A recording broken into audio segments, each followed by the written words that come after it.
Rapidement, commençons par présenter les excuses par rapport à l'heure. Dans les invitations, il était mentionné 12h30. C'est vrai qu'il y a un dépassement de plus d'une. Chef de service, Gilles Linguette. C'est pas une bonne invitation là. Oui, c'est bon. Oui, merci Mingi.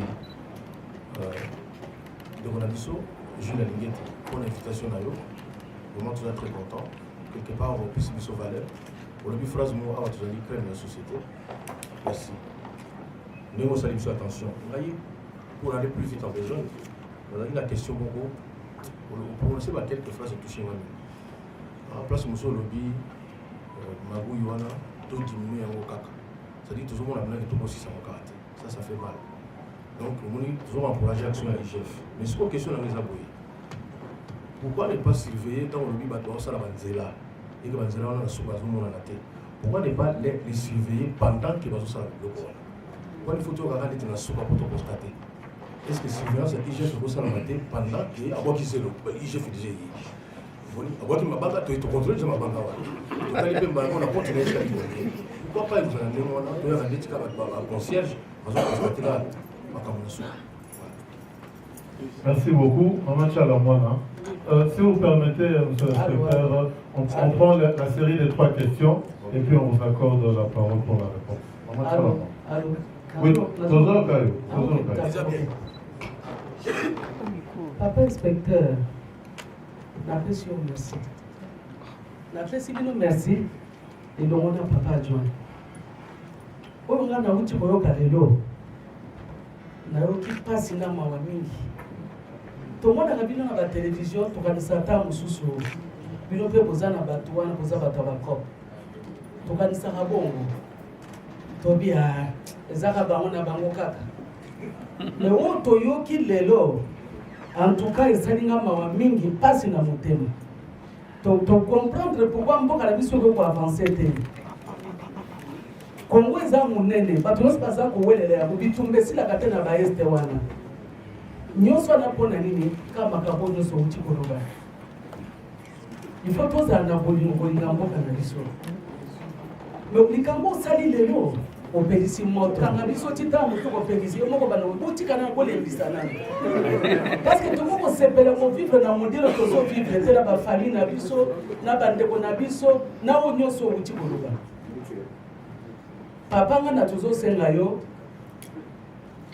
pesa biso kaka oya biso mundu keza moko biso ba artiste ka comédien pe bali bana oya bango pe mundu setai munoko na bango biso toza bato ko koti studio bimi o larguer loko makambo bebi toza na mawate na ndenge tozwi encouragement lelo parce que toyemba to bangaka oyembi après ba ekolika nunu mama ile bonno lingo yebo yo sani babino dongola maloba o tete o dongola bona na mtu osanze kwa joto alwambo balandinga ti na studio non enlève ça non te o te o bona bote mais o to uti ko yoka lelo to zipeza encouragement eza ndo to te c'est comme si ko réalité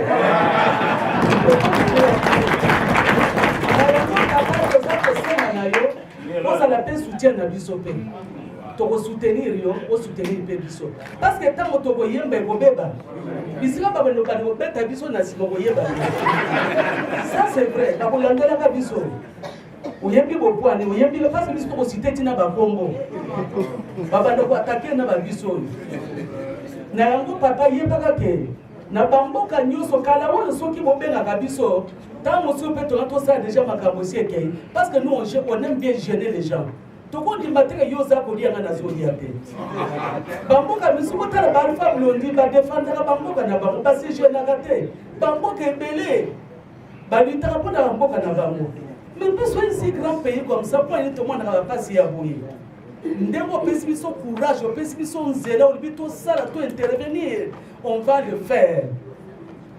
Mais au soutenir le biso parce que tu repelisa moto to kondimate to kosepelate na o nyonso uti ko ba vraiment to ko sala yango même gratuitement to ko sala yango. Merci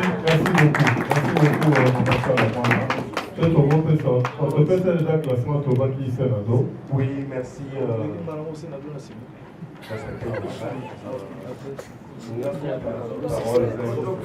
Soyez bref s'il vous plaît, Matsa fait mon bongo.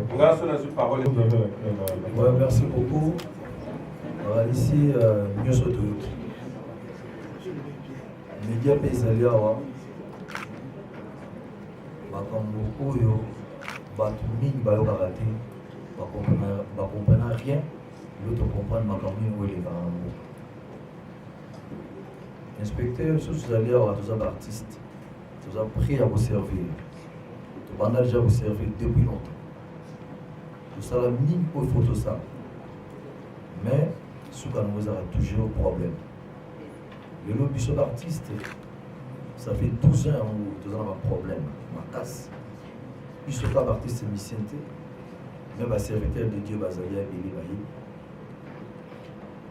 Biso, en tout cas, à part métier tout ça là-bas, tu as le tout ça là-bas. Tu sais pas pays mingi. Tu vous comprendre que Maman Mios au bas dans les arabes politiciens. C'est le de tomber à victime. Mais dans ce cas, on récompense les arabes, assistance les arabes. Mais la minute où tu as pris à vous servir, tu ça là, tu as allé avoir tous les choses d'artistes, mais tu es pas. Taille de grandeur en lutte vandière. Pour qu'il y ait une gauche là-bas, tu as marché, mais monter pas sur la terre, mais sur le bac. Mais, tout ça est là. Mais tout ça, la paix, protéger, soutenir et pas bien en et pas garder fou au dessus de s'attendre dans le monde. Parce que, pour gérer ces blaguités, vous en avez artistes, il y a un mais pour gérer ces le bon sous. Là, c'est connu par tout. Donc, ça, on a intérêt en moka. Pour tout le monde, il y a un boïté. Mais le gars, tu sais, on va garder des fous pendant le seul artiste. Merci beaucoup. Merci.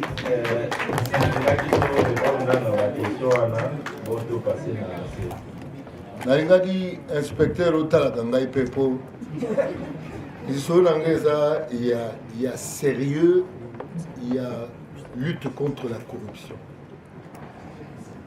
Biso bandulisi toyemelaka bafako wana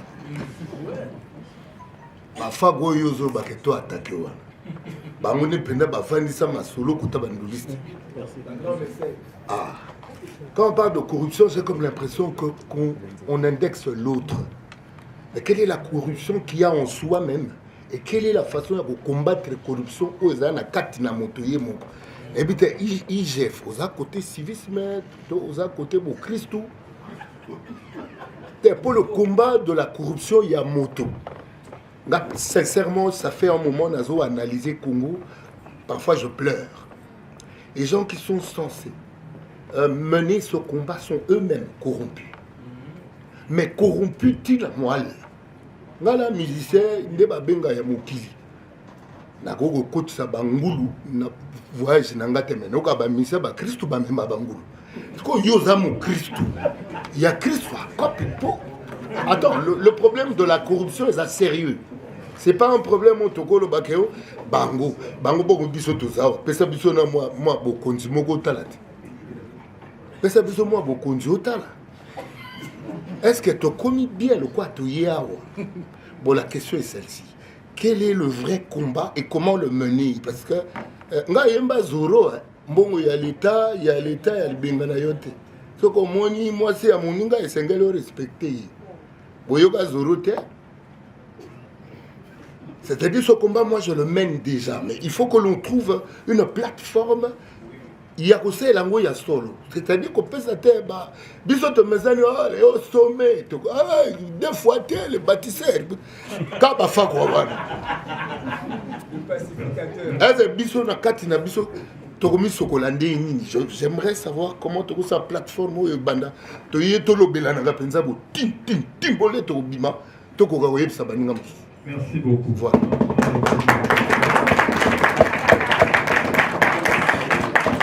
S'il vous plaît, vraiment mon côté. So, Pamoli Zambé Bisso, du côté gospel.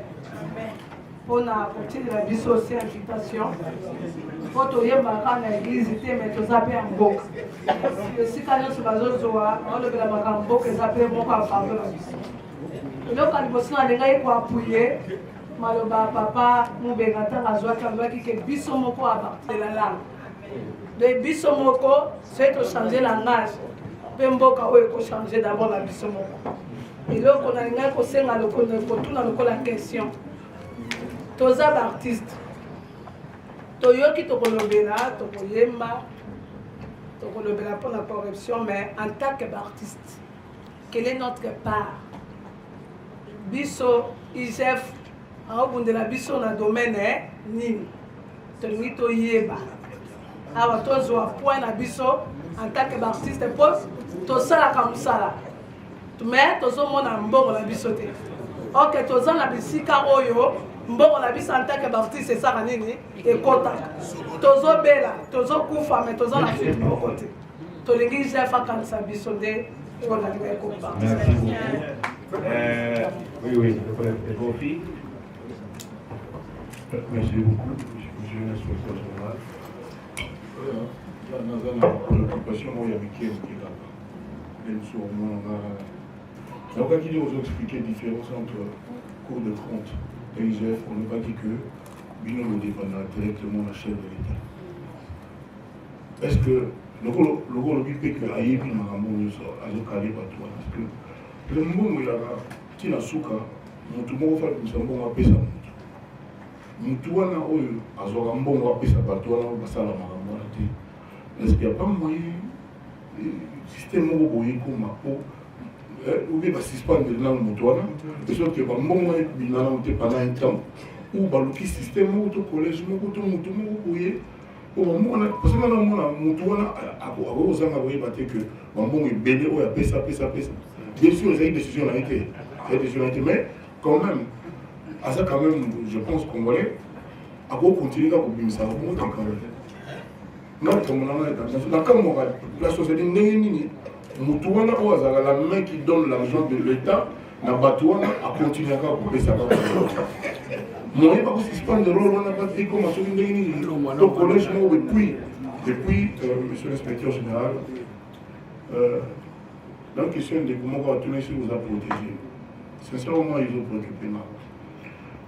Parce que moi, ils ont dit que Bossema, la bino la chef d'État, c'est ça, il a eu que jurisprudence spéciale, tout tribunal spécial pour la bateau congolais en prenant l'argent des Congolais.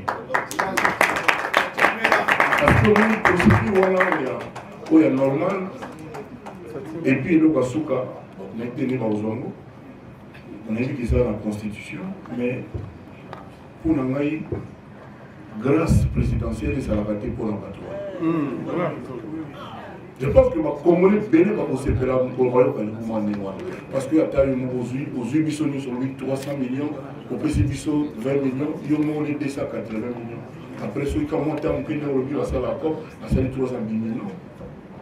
Ça lui a payé, on a fait ça, pas moins, attends, 8 millions. Et ça n'a pas moins de 10 ans, 15 ans de plus. Ferme.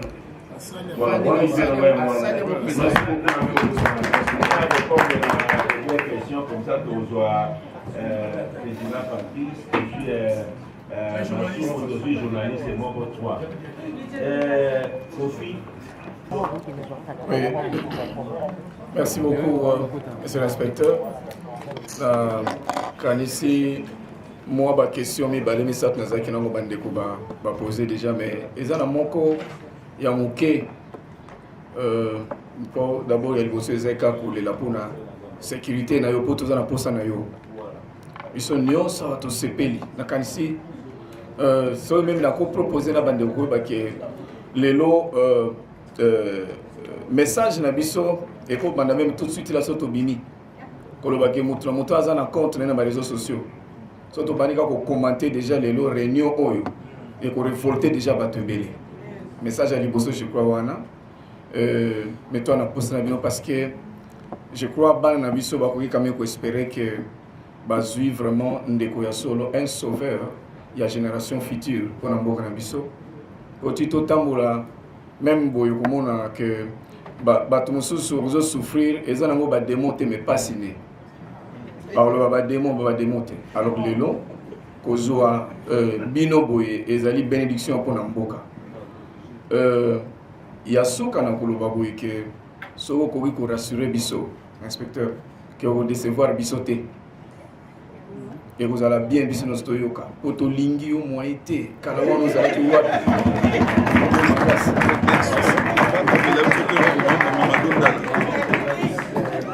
Merci beaucoup. Voilà. Mes chers sœurs et frères, Naina répond à l'affaire Patrice, Bassali Nzambe Bazawa. Je prends l'engagement devant vous. Et devant Dieu, vous êtes les représentants de Dieu. Que moi, je ne serai jamais comme vous.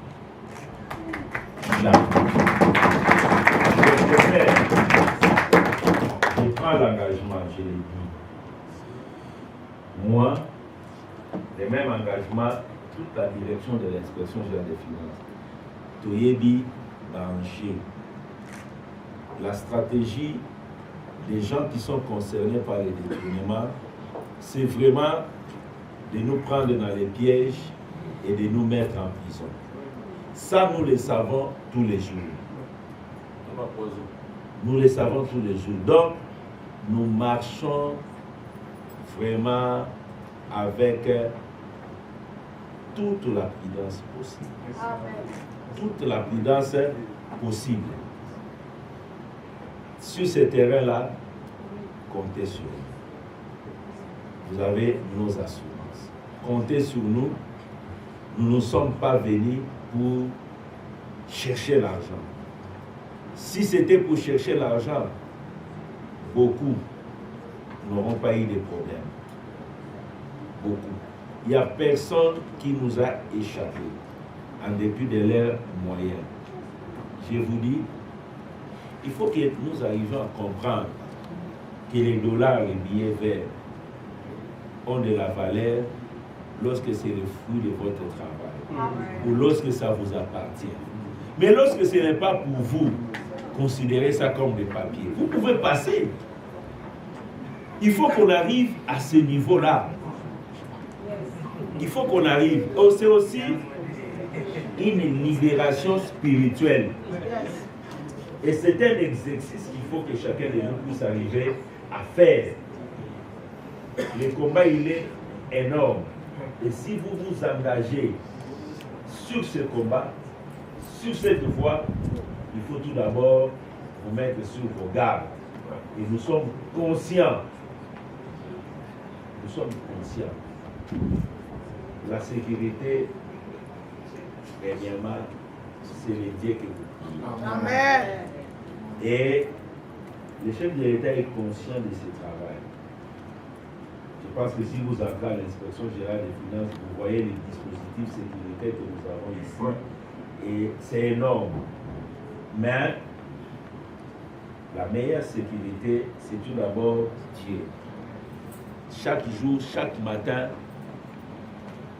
nous nous couvrons dans le sang de Jésus-Christ.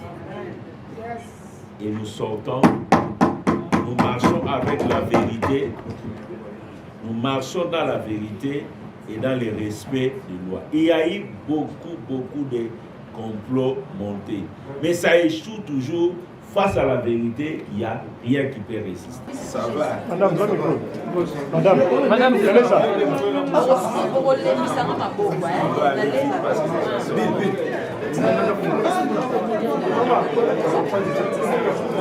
Non, en fait, c'est la troisième journée d'échange citoyen. Nous avons voulu échanger avec la crème culturelle du pays pour solliciter les populations dans la lutte contre les corruption et notamment des prochaines phases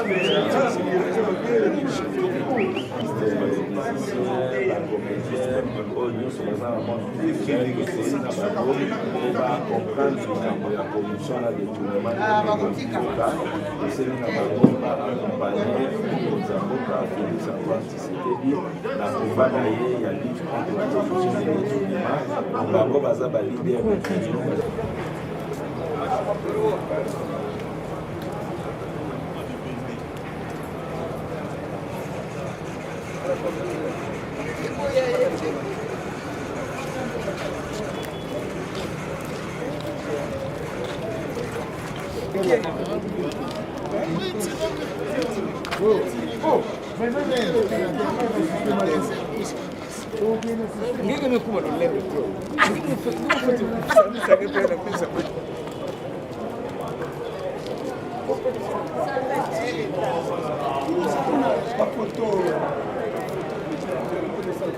Ok.